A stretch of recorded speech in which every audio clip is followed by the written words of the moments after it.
this aircraft, there are 6 emergency exits. Hello, everybody. This is Ron, your captain speaking. We are currently 30,000 feet in the air, and we haven't even left the airport. We just lit the joint. Just kidding, a little pilot humor there. We like to have fun. Our destination today is Casablanca, Morocco. So everyone, sit back, fasten your seatbelts, and prepare for takeoff. We will be arriving in 6 hours. 7-footers, gang. What is going on? You know who it is. Jarod and Jenna back here for another week of association chit chat, and your girl's rocking her Knicks hat today. You're bugging. Like, you just Knicks Nets play tonight, so you're like, let me put on my Knicks hat to show my support for the team from Gotham. I mean, the team from Gotham who benched Kemba Walker. We'll get to that later. I mean, You know how I feel about my future. What? Your future what? My future best friend, Kemba Walker. Because that's not what you were going to say. My future best friend, Kemba Walker. Oh my God, you don't even know the tears I have shed. And I know, Jarod, that you have shed tears this week over a different player. Oh, maybe. That's true. Maybe. Who I'm about to start this pod with. Mm-hmm. And that is your boy, MPJ, Michael Porter Jr. The Denver Nuggets could be in trouble, guys, because Michael Porter Jr. is pretty much out for an indefinite period of time, aka the entire year, I'm assuming. And so is everybody else. Even a casual NBA fan is assuming that because he's undergoing back surgery. This is going to be his second back surgery in 2 years, Jarod? He underwent back surgery in 2018, and he just signed that massive max deal, but we have to point out that doesn't kick in until the next year. What do you make of this? 23 years old. That's what makes me nervous, Jarod, is 2 back surgeries in such a short period of time, and a young player like this who's still necessarily growing per se. Oh, yeah. So that's the challenge, right? When Denver selected him, this was always the thing. The medical records were what they were. And I believe a GM was quoted and said, right, Michael Porter Jr. has the worst medical I've ever seen. Is right? And that's why he dropped down, right? Correct. In the draft. Correct, because he was the number 1 player in that class coming out of high school. No back injury. He's likely the number 1, number 2 pick, right? But the back scared off a lot of teams, but Denver had a long-term approach, right? And they said, you know what we're going to do? We trust that he's going to be all right. And we're picking him at 18. So it's all good for us. So it was out of the lottery when he was selected. And so they said, okay, we're going to give him a full year, get the back surgery. He can heal, rest himself, get himself together. And Jenna, once he started playing, he played well for the Denver Nuggets, an integral part of this team. Mind you, healthy Michael Porter Jr., the reigning MVP Nikola Jokic, and healthy Jamal Murray, many people thought, this team could come out of the West. I mean, they got to the conference finals, right, a couple years ago. But here's the situation. He played, and I talk about this all the time, Jen. I'm going to bring it up again. We played parts of 3 NBA seasons in less than 2 calendar years. Now, that's a lot of basketball for a mostly healthy person. Imagine someone coming off a back injury. This is the most concentrated amount of basketball he has played in his entire life, right? Yeah. And this ain't pickup ball with your friends at 24-hour fitness. This is NBA basketball, right? So that's going to have a toll. And so, listen, of course, I want the best for MPJ. I want him to come back and be healthy. What Denver's going to have to do is have a plan going forward long-term, and I think they have to revisit it. Even when he's fully recovered and everything, he plays no back-to-backs ever. Like, that's not a thing. No more back-to-backs. Cannot. Because you have to protect this guy not from himself, but from the rigors of an NBA season. Jen and I talk about it all the time. 82 games is too much basketball. Way too much basketball in the amount of time that it's played. Even in a normal regular season, it's too much. And you add the playoffs in on top of that. He's got to play probably somewhere in the neighborhood of 59 to 60 games a season is about what he's doing, right? He's got to give 2 max efforts a week. Yeah, that sounds crazy to some of you, but that's the reality if you want him to be the best version of himself when it matters the most, which is in the postseason. Absolutely. And what is so frustrating about Michael Porter Jr. is that he is so good. Like you said, he was slated to be the number 1 pick, dropped in the draft class because of that injury history and medical history that he has. But what's so frustrating about it is he sat his first season recovering from that first back surgery, right?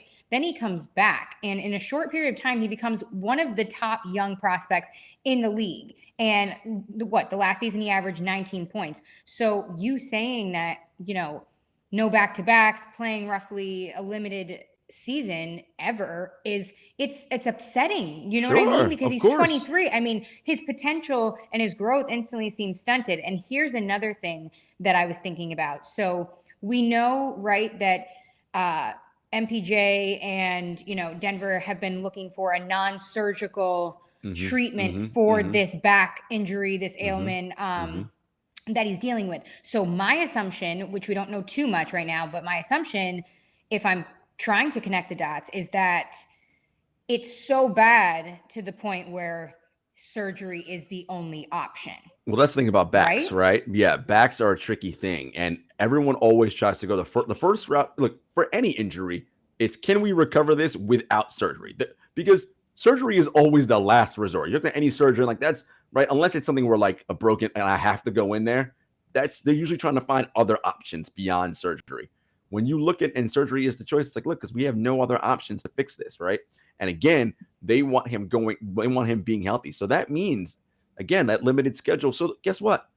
If you're only going to play 58, 59 games a season, that may mean you're not making any all-star teams or all NBAs or whatever. That just may be the short-term price you pay to be able to have longer-term success. Because again, at this age and with backs, and this is not the back of a normal person, right? Michael Porter Jr. is 6'10". Like, I mean, he's big people and large people. This is always a problematic thing when you operate on their body because they're already outside the parameters of a normal human being, size-wise, right? So there's so many things to keep in mind with that. And, for Denver, it's tough, man, because now no Murray. He's not back till the second half of the year. Porter Jr. out for the season.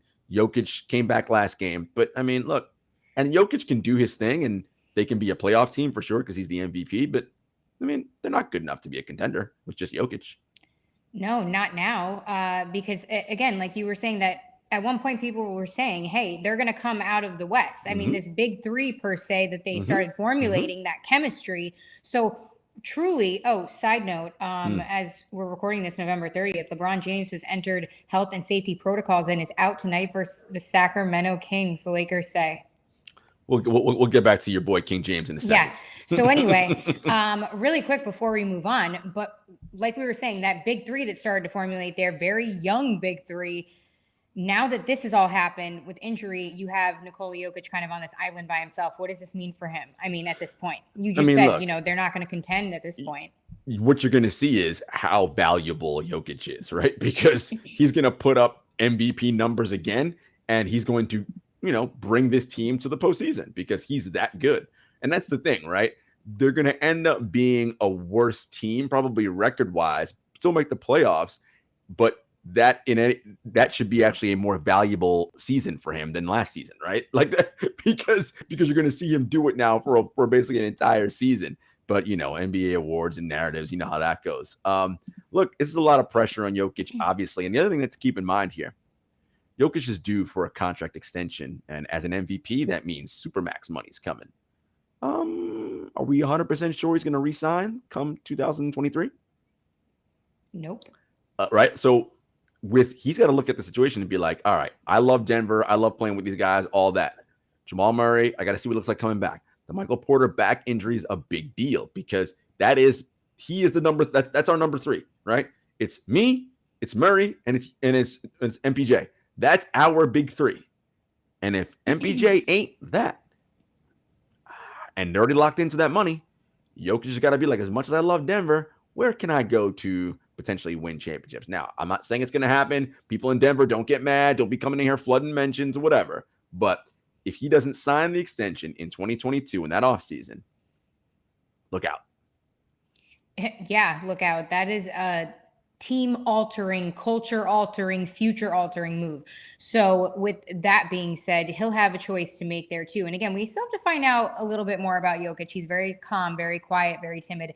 I'm still curious to see if he's a Dame Lillard type guy, like, blood, sweat, and tears in Portland, or if he's, more of a little hopper. but we won't name names. So let's move on. Hopper, we won't name names. You wild. Had to do it. Anyway, let's talk about the Brooklyn Nets. Your Brooklyn Nets. I say that. Wait, why because, gotta be my Brooklyn Nets? I was about to clear it up because I knew you were going to come for me, but you didn't let me. That's how well I know you. Okay. You didn't let me rectify the situation. I say that because I like to remind any new listeners that Jarod is a beat reporter for the Nets, and it's freaking awesome. Okay. True. Thank you. I appreciate you. Thank you. Trying to give you some flowers out here in these streets. You know, they're very scarce these days. So anyway, let's talk about these Nets. Should we say the ailing Nets? What's going on with them? I say this because now we have Joe Harris out. He's getting surgery on his ankle. He'll be out 4 to 8 weeks. They're hoping potentially that he'll be back before then. But again, let's hit the pause button on him. He's out. We are still without Kyrie Irving in Brooklyn. And James Harden, I say his name because he had some interesting comments after their loss to Phoenix the other night. We're always used to Harden running a team, right? He ran the Rockets, ran the offense. It was always his game. Again, small ball game. We don't really do that many other places, but still. So he was saying after the loss that he's, quote, still trying to figure things out in terms of himself running the offense, in terms of being a playmaker and things like that. Pretty much everything that his game has to do in Brooklyn. Again, he's still adjusting, very premature there. But talk to me about these Nets, because should we be worried at this point? I mean, again, it's really, in my opinion, Kevin Durant standing on an island by himself. Again, you said it a couple episodes ago. He is not the issue in Brooklyn. Look, this Brooklyn Nets team has a problem, okay? They are designed to work when they have 3 elite offensive machines in Kevin Durant, James Harden, and Kyrie Irving. Mm-hmm. They are what we call force multipliers. When those 3 are operating at the peak of their powers, it elevates Joe Harris, Bruce Brown, Nicholas Claxton, DeAndre Bembry, Patty Mills, all these secondary and tertiary type of players. Their game is lifted because of the greatness of those 3. That's how this roster is designed to function. When you only have one of those players, of those 3, operating at an all NBA supernova level, and the other one who's on the floor, I mean, let's be 100% honest right now. James Harden is not even playing like an NBA All-Star. He's playing barely. He's playing, you know, he's playing like a league average starter. That's not good, right? Like a league average starter does not amplify or force multiply anybody else, right? And so now Kevin Durant is the lone force multiplier. That's not enough to be a contender. And that's the number 1 seed in the East, got the best record in the Eastern Conference, doing what they got to do. But the reason why they're not able to be elite against excellent teams is, again, because there's not enough force multiplying on the floor. So when the Warriors and Suns are like, oh, we don't got to worry about James Harden. Only person we got to cover is Kevin Durant. They put a box and 1 on him, triangle and 2. They're like, because the rest of these 4 dudes, they ain't doing shit. And sure enough, they were not.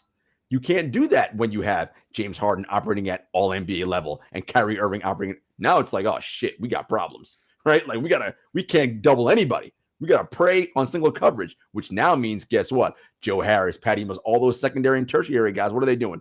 Getting wide open shots, free runs to the lane, doing whatever. They don't have that now.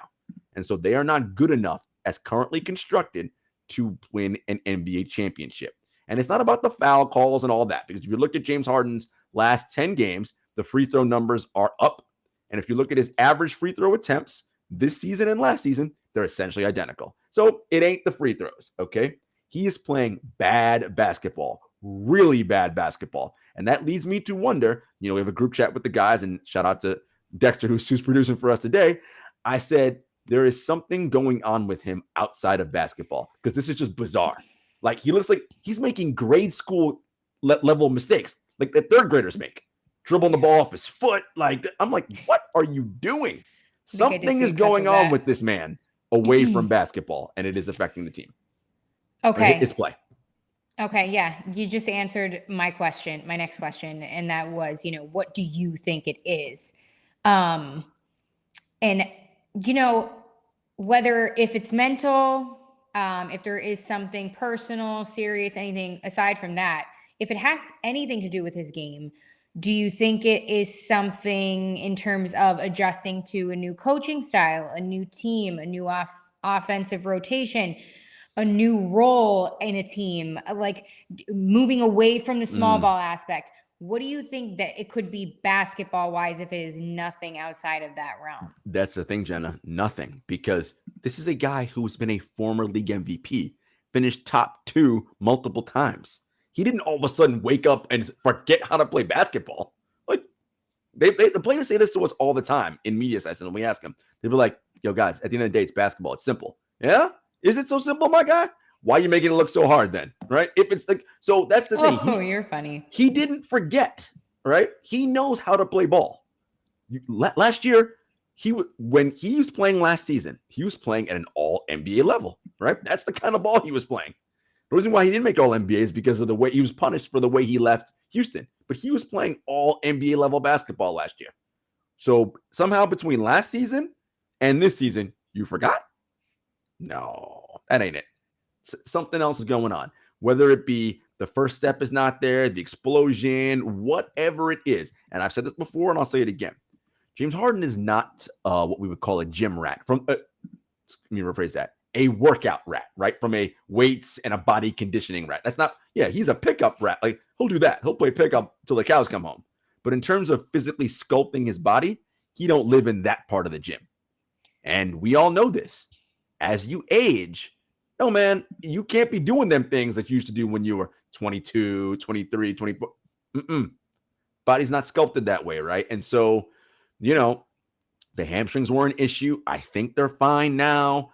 It's 20 games, right? And I always say the quarter season mark, that's when trends emerge, right?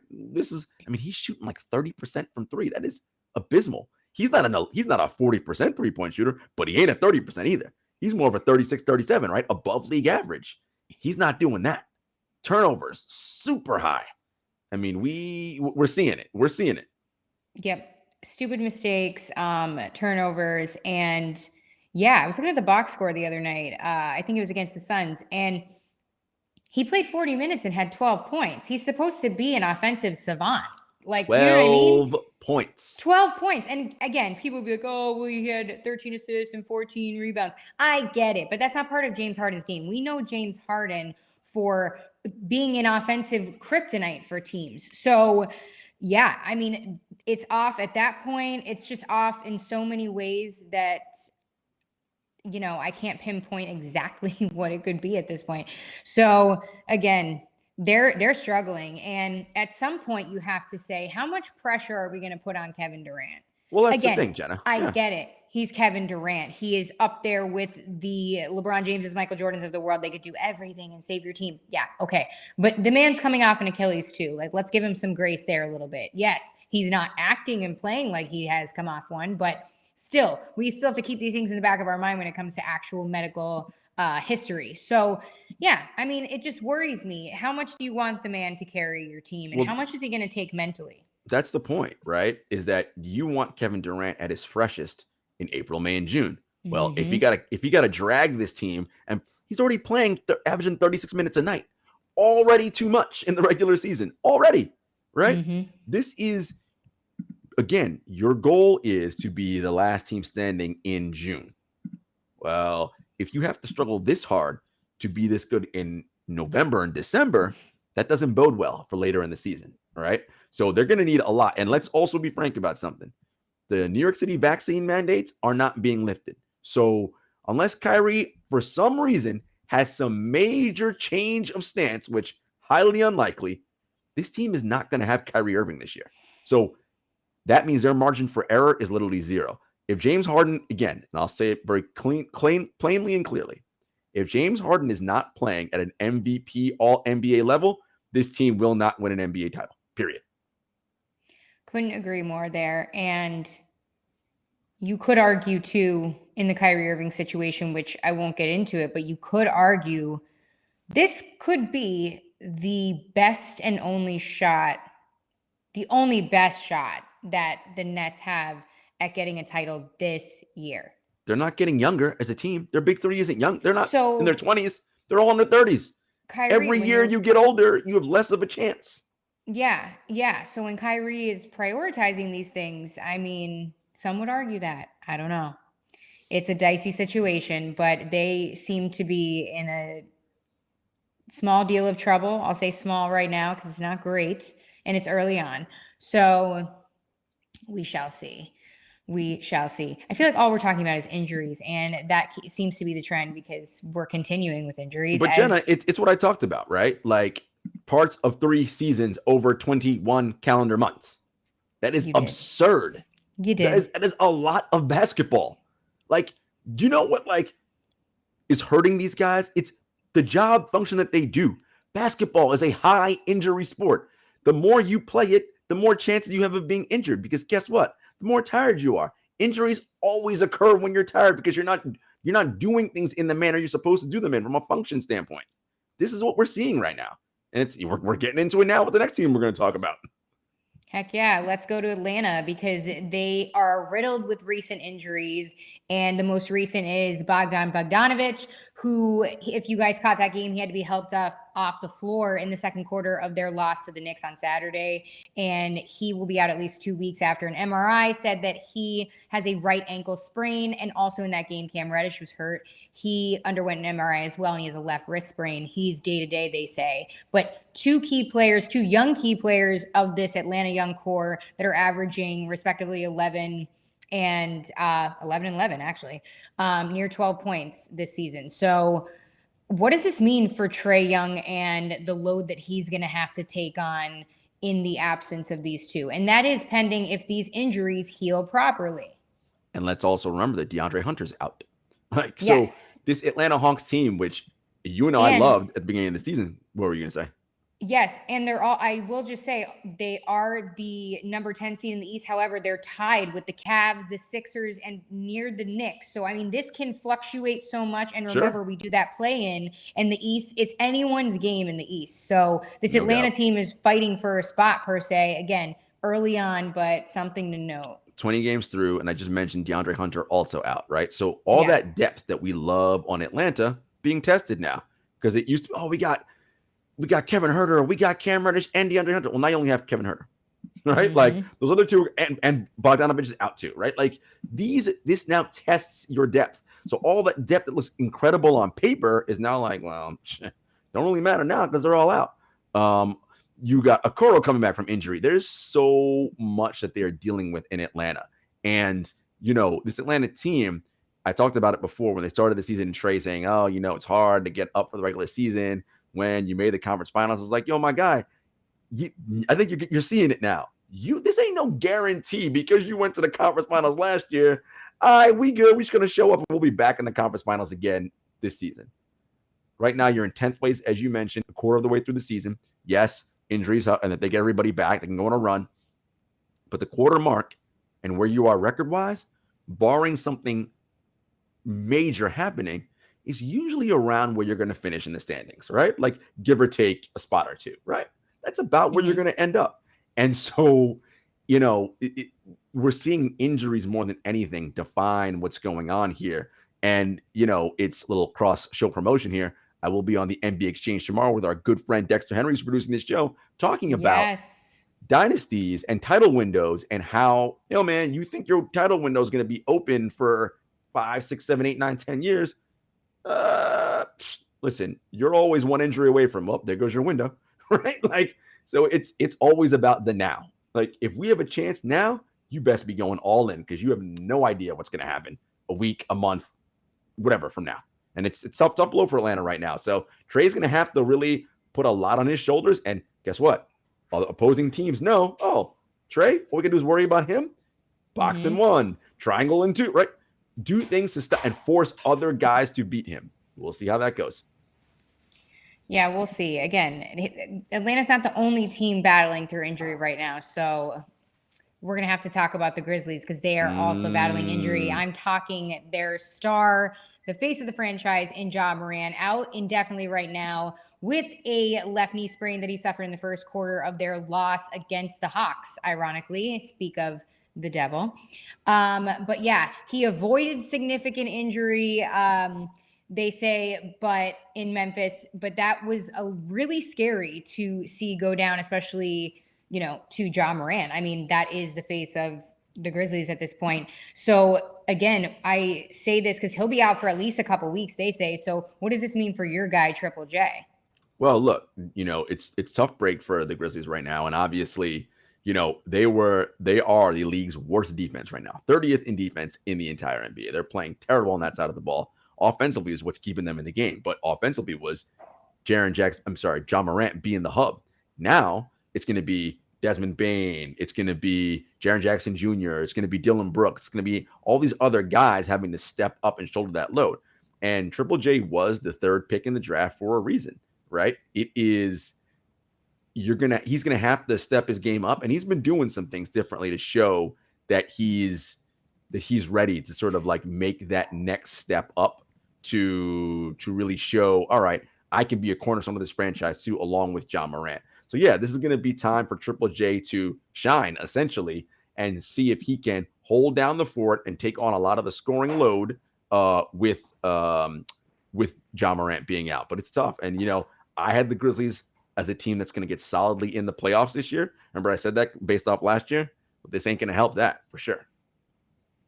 No, it's not. And we'll have to see as these Grizzlies trudge along here. But again, similar situation as in Atlanta. So all these young teams, hopefully these guys can bounce back because it's not like they're the Lakers getting hurt. No, I'm kidding. Kidding. I'm just wearing a Knicks hat today. Listen, Jenna, can we just real quick about your Lakers? Like, come on. It's a wrap. Like what? I mean, let's be real about it. They're 500. Are they even 500 or are they a game below 500? Listen, they lost to the freaking Kings or in double overtime. Like, listen. I'm done at this point. Listen, it may be a wrap on your boy LBJ. That's all I'm saying. It may be it. This may be it. Don't do that to me, Jarod. Let's just stay in the West because on a lighter note, Steph Curry's cooking everybody, and it's not even funny.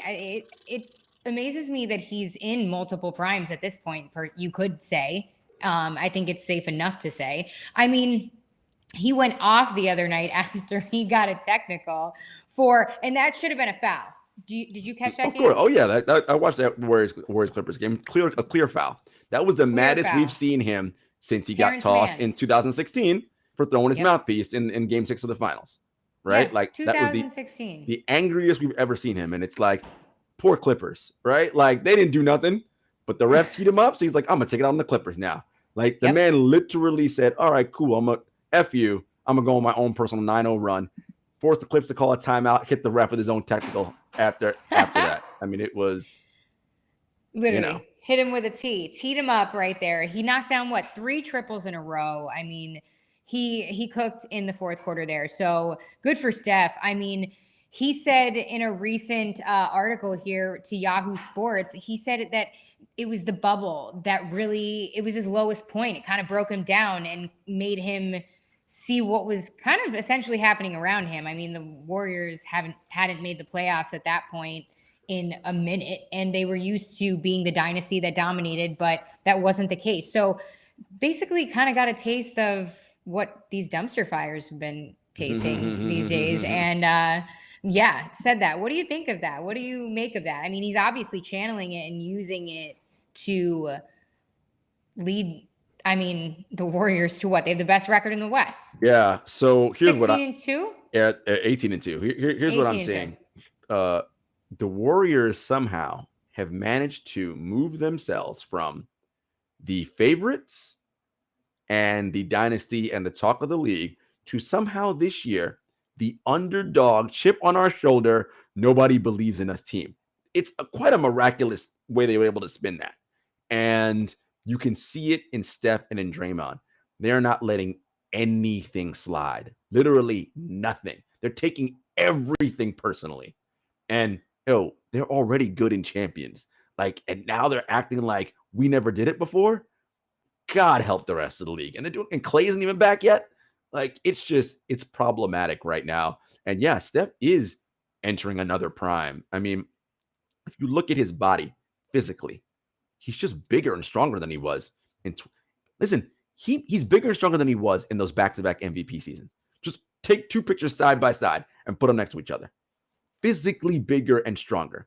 He is competing and playing defense in a way he has never before. And his defense has always been underrated. But, he's not like, I'm not saying he's like an all defensive guy, but he is like, it's 6 steals the other night. Okay. Like he's such a competitor. And I think the whole baby face and all that shit the media likes to do about him and like all that stuff, like this dude is a fucking killer. Okay. Like a stone cold killer.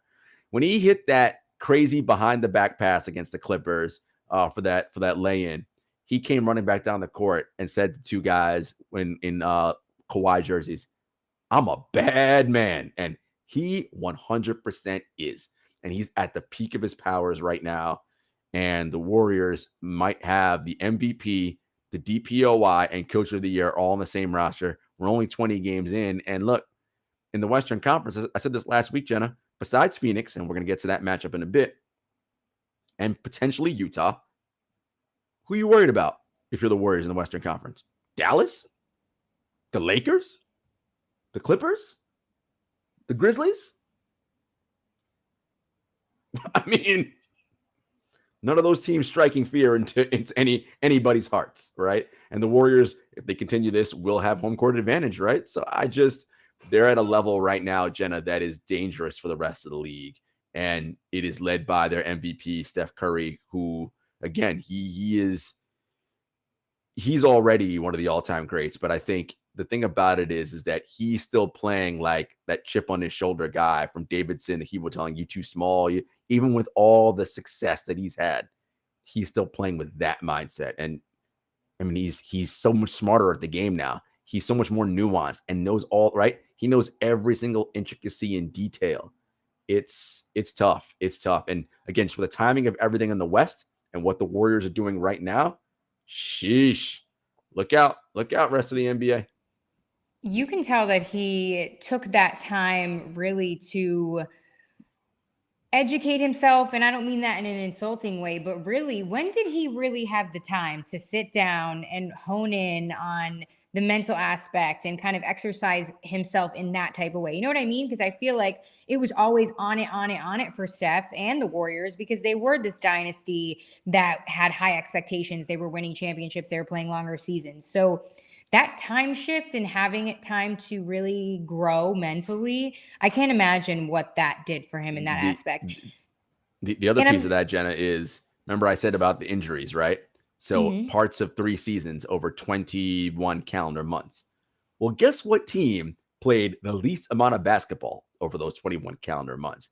That's right, the Golden State Warriors. So after 7 seasons of going to the finals and playing into late June and getting tired, Steph and those guys had literally 2 postseasons off. Now, that stoked the competitiveness in him. And like he said it, I miss being on that stage, miss competing, all that. But you know who didn't miss it? His body, because it got to heal and recover. There's no wonder they're playing the freshest of any team in the league, and they're out to such a huge early run on the league's best record because of, again, those 2 seasons of no playoffs. That was huge. And again, not only that, and Steph missing essentially that entire season with the wrist. The amount of rest and what that means, I cannot stress to people enough. And I don't think, again, the casual fan doesn't understand how much rest and recovery plays a factor in your ability to be able to perform at peak level when it matters most. Like, it's science. And having those 2 postseasons off and essentially that year off for Steph, oh my God, huge. So huge. And we have to say that Klay Thompson and James Wiseman were just assigned to the G League. So they're working their way back. So that's looking good. And again, let's just remember that the Warriors are doing this without those 2 very, very, very, very, very good basketball players. One being Klay Thompson, one of the best shooters that we've ever seen. So yeah. Kudos to the Warriors, though. I love what I'm seeing. And what do you make of tonight's game as we record this on November 30th against the Suns? Yeah. So what do you want to see? Titanic matchup. I'm looking forward to this for a couple reasons because I said this last week, Jenna. There are only two teams potentially that I think matchup wise in a postseason series that could give the Warriors trouble.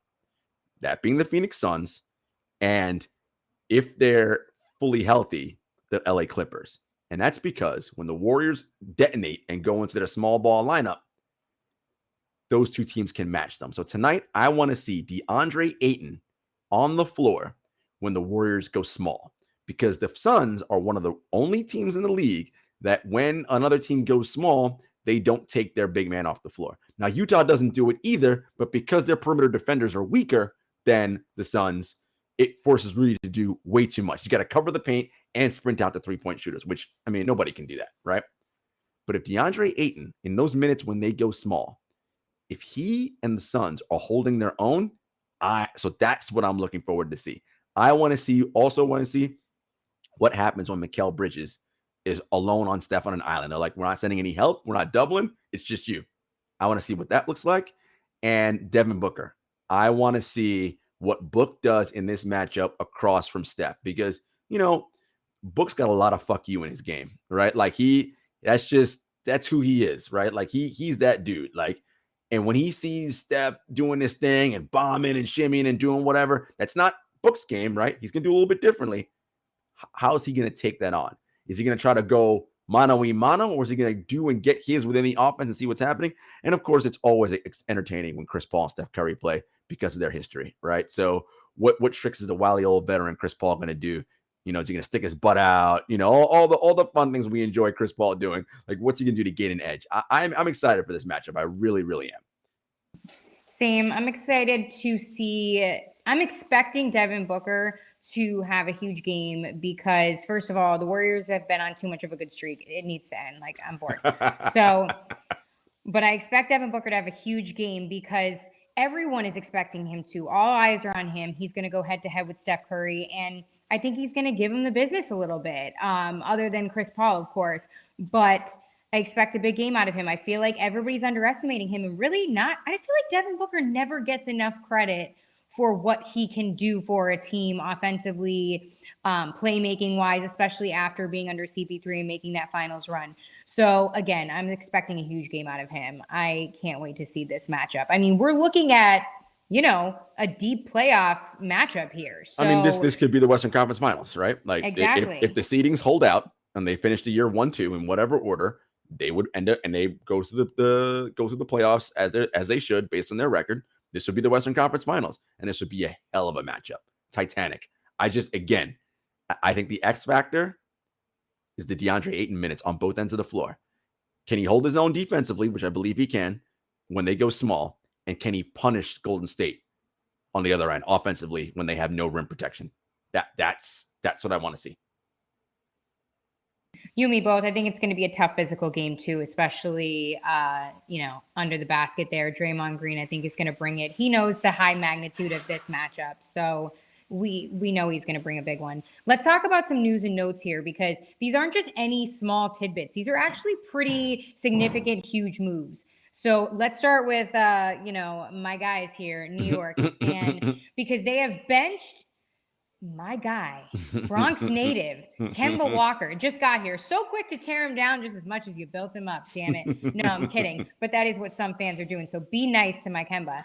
But anyway, he's benched for Alec Burks, who went off the other night in a massive performance, 23 points in 39 minutes in a win over the Hawks. We're talking about the Hawks a lot today, but not in a good sense. So Burks shining, Kemba struggling. Talk to me about the benching of my guy, Kemba Walker. Look, he's hurting them defensively. He's got the worst defensive estimated plus and minus of his entire career right now through 20 games.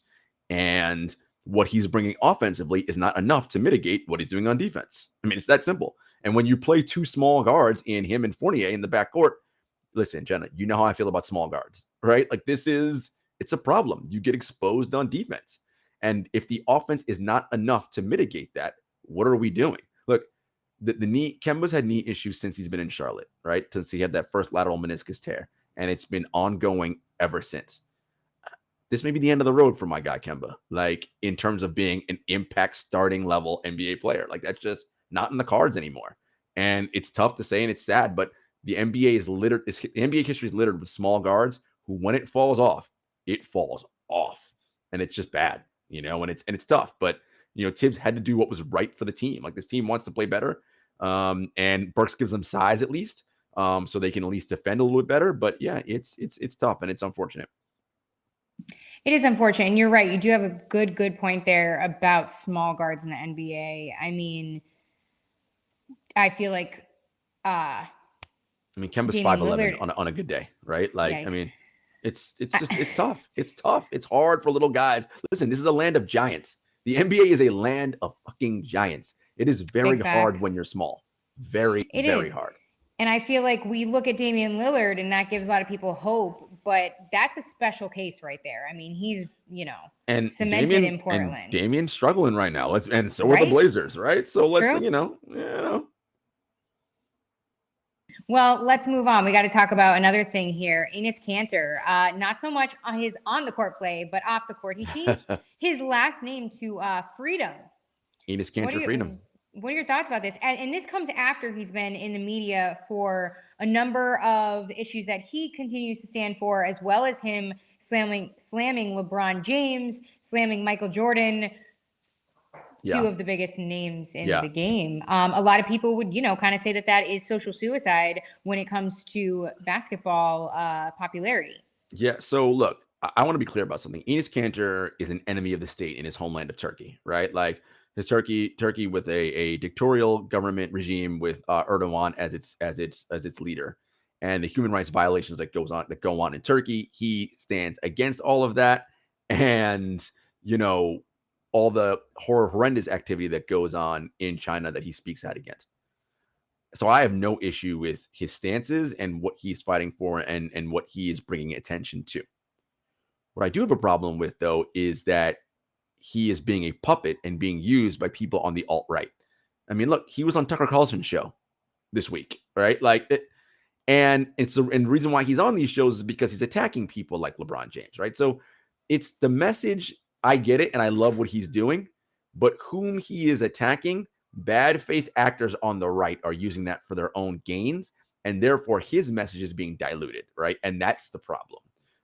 So again, I have no issue with what he is fighting for and fighting against and standing up for. But I do have a problem with the way it's being used by the alt-right, and that's because his message is being co-opted, and he's got to be smarter about that. You're on mute. These are bold issues. So, it is to be taken serious and not lightly. And again, I don't want to stumble over any type of misdirection, seeing as I really don't care to cover it as much as, it gets a little dicey, you already got the people in your mentions about basketball. I don't need any more issues clouding my mentions. So let's stick with the game here and talk about the Magic. I mean, not that there is much going on with the Magic, but just another blow that is not good for them. Jalen Suggs, the number 5 overall pick in the NBA draft here, rookie, out indefinitely after suffering a fractured thumb in a loss against the Sixers. I mean, what is there else to say about the Magic? I mean, nothing. They're a dumpster fire. We know that. And this is unfortunate for Jalen Suggs, right? Like, there's so many organizations out there that I feel like if you get drafted into as a young player, I'm like, damn, I don't know if that's going to work out for you, man. Sacramento's one of them. Orlando's another one, right? It's just like, I just don't know what's going to happen to you when you get to these places. And it's a shame because, we wanted to see Jalen sort of like develop and do his thing. Cole Anthony's playing well down there. Question is, right, do they keep Cole Anthony? Do they move him, right? Because you got Jalen Suggs, so it'll be interesting to watch down there, but tough break for the rookie. Completely tough break. Hopefully he recovers well from that. I mean, we think it's something small like a thumb, but it's no joke when it comes to your hands, when you got to handle the basketball. So correct. Speedy recovery for him, that rookie there. A lot of promise. Just not seeing a lot of him because the Magic are the Magic at the Correct. moment. Let's move on because John Wall may have a future in Houston after a rocky relationship. They have agreed on both sides to let him sit out until they found a trade destination for him. But now he has kind of come around and turned a corner per se, telling them that he may be willing to play. They had a meeting, but the status is still up in the air. What do you make of this? What do you predict? Do you know anything? Because we know that he doesn't want to accept anything less than a starting point guard job. But now he's also being rumored that the Knicks are looking at him. Hence, Kemba struggling. What's going on? It's a couple different things. One, John Wall's contract is massive, right? And Dexter says no, he does not want John Wall in New York.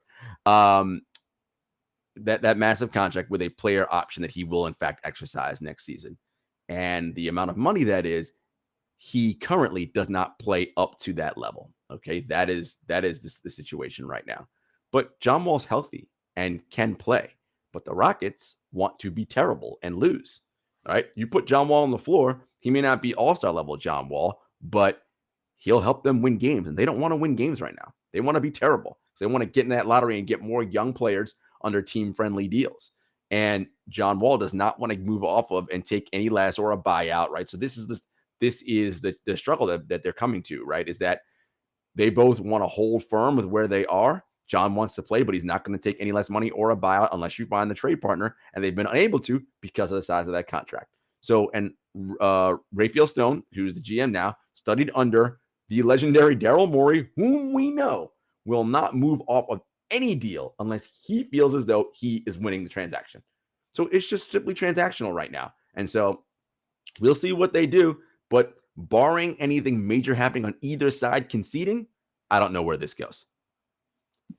Yeah, I don't even know what to say about this one because it's interesting. I mean, I think maybe he's having a little bit of FOMO, and he wants to play. I mean, he's healthy and wants to play. Yeah, exactly. So again, I mean, he looks like he's been up in the gym. Hopefully, he can figure something out. Because I mean, there's no way John Wall could be done. You know, I mean, again, done's a relative term, right? Done in terms of what? Is he an all-star level player? Probably not. Can he be a starting level, player or an off the bench energy scorer guy? Potentially, right? But again, what role is he willing to accept? True, exactly. So, and that's what hurts a lot of guys sometimes, only accepting that one role. But hey, that's another pod for another time. Let's talk about the new addition to the Bucks, four-time All-Star DeMarcus Cousins. He signed a one-year deal and could be ready to play for Milwaukee as soon as Wednesday this week, guys. This is huge news because let's not forget the Bucks are being ignored because there's so much going on in the association, but they are the reigning champs. They have Giannis Antetokounmpo, Drew Holiday, and Middleton, and this big three that have driven Milwaukee to success. So talk to me about the addition in DeMarcus Cousins, just another big man to add physicality down there under the basket and really help this team hopefully run it back. Well, so what they're worried about there is Brook Lopez, right? Who's been suffering with injury and he hasn't played a bunch of games this season. So that's like Brook Lopez insurance, right? Can DeMarcus grab rebounds, and can he do the things that Brook Lopez did? That's what they have him there for. Boogie, of course, has not been the same since the injuries, and it's tough. But look, the Bucks, winners of 7 or 8 in a row, like they're coming. Like, pay attention. They are coming. And, no one's thinking about that. Everybody's kind of like, oh, whatever. This team did win the NBA title last year, so do not be surprised if the Bucks, continue on this lengthy winning streak here. Look, this is all it is for them is good insurance for Brook Lopez, who, we'll see where he is with that injury. Oh, there I am, muting myself again.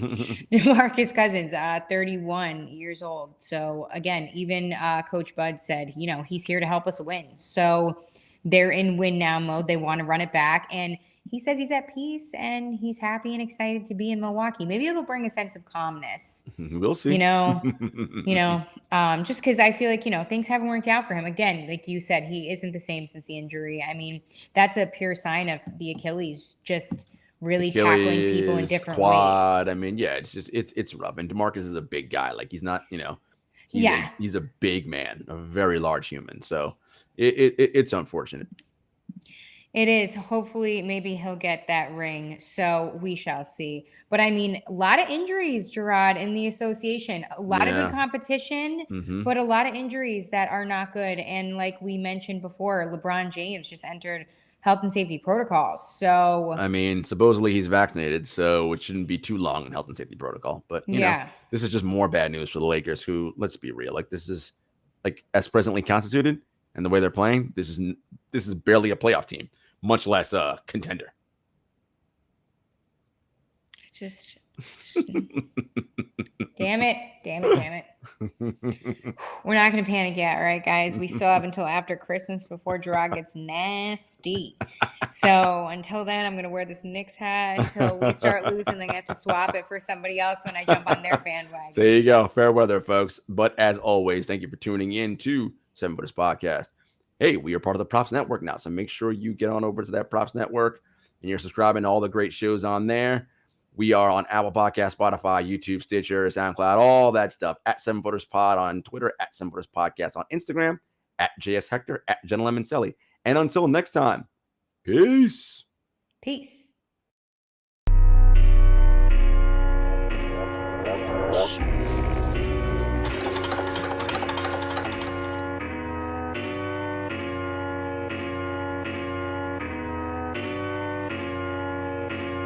Spent a couple years out here with these raps, trying to have a plan that we made come true. Applied to some jobs, but I ain't hit back. I don't want to trap, what some man gonna do? Chevy told me.